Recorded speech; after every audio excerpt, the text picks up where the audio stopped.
Today we're going to talk about other types of equations. In particular, we are going to focus on absolute value equations and radical equations today. So let's start with absolute value equations. Before we get into absolute value equations and how you solve them, let's just review what absolute value actually means. So say you have two real numbers, c and d. Then if you find the difference between them and take the absolute value, you're really finding the distance between c and d on the number line. Here's the number line, and here's c and d. And so if you subtract c minus d, and you find the absolute value, that gives you the distance between those two numbers. So say you have this equation here. The absolute value of x minus 4 is equal to 8. In words, this means the distance from x to 4 is 8 units. So, well, what values of x would satisfy this? So in other words, what numbers on the number line are a distance of 8 away from 4? So if we were to do this using the number line, we can simply count out 8 units to the left and 8 units to the right. And that gives you your two answers. -4 and +12 are both a distance of 8 away from 4. Now algebraically, how would you go about solving this? Well, this x minus 4 that's inside the absolute value, what can that equal? Well, if you take that away and just think about what can go in there, well, +8 could go in there and -8 could go in there, and you would still get the absolute value of either 8 or -8 is equal to 8. So when we go about solving these, you want to write out two equations. That x minus 4 in here could equal 8, or it could equal -8.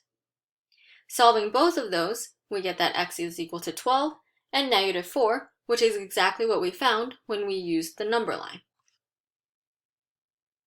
Now we don't want to always use all these different methods. It's just a way for us to visualize what it is we're actually doing when we're going through and doing this algebraically.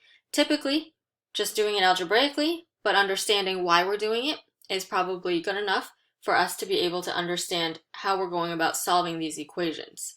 Typically, it takes longer to have to draw out the number line and count out the distances, and sometimes it can get more complicated.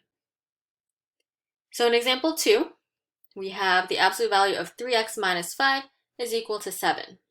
So again, remember that part inside the absolute value could equal 7, or it could equal -7.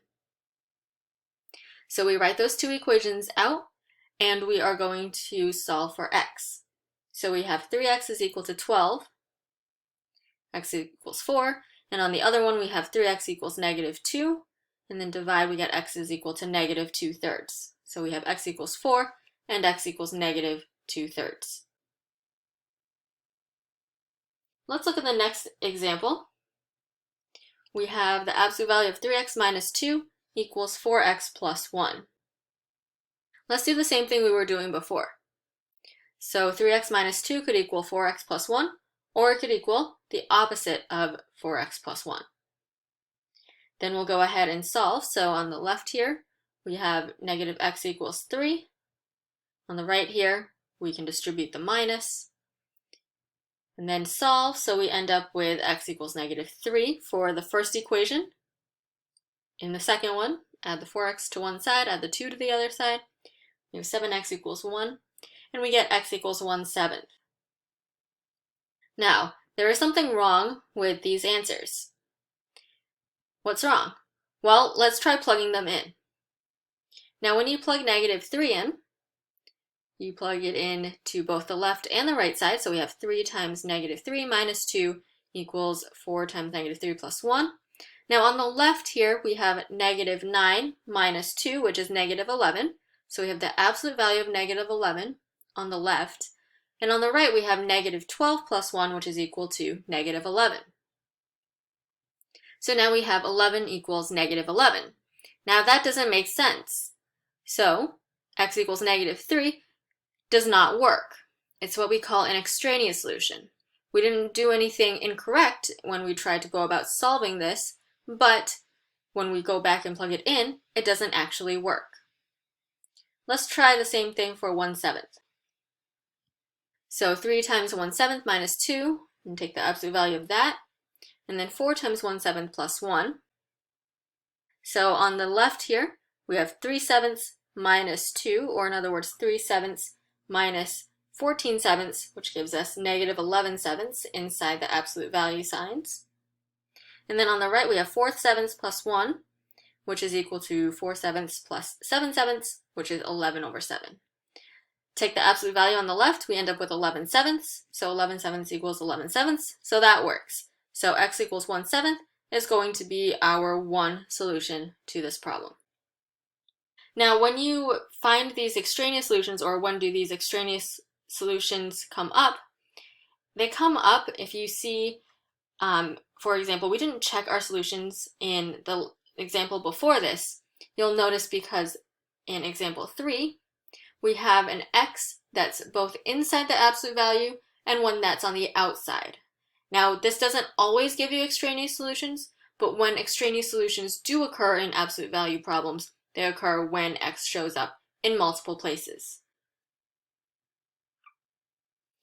All right, so extraneous solutions or roots can occur when solving absolute value equations, and we're going to get to radical equations as well, so you must make sure that you check your solutions.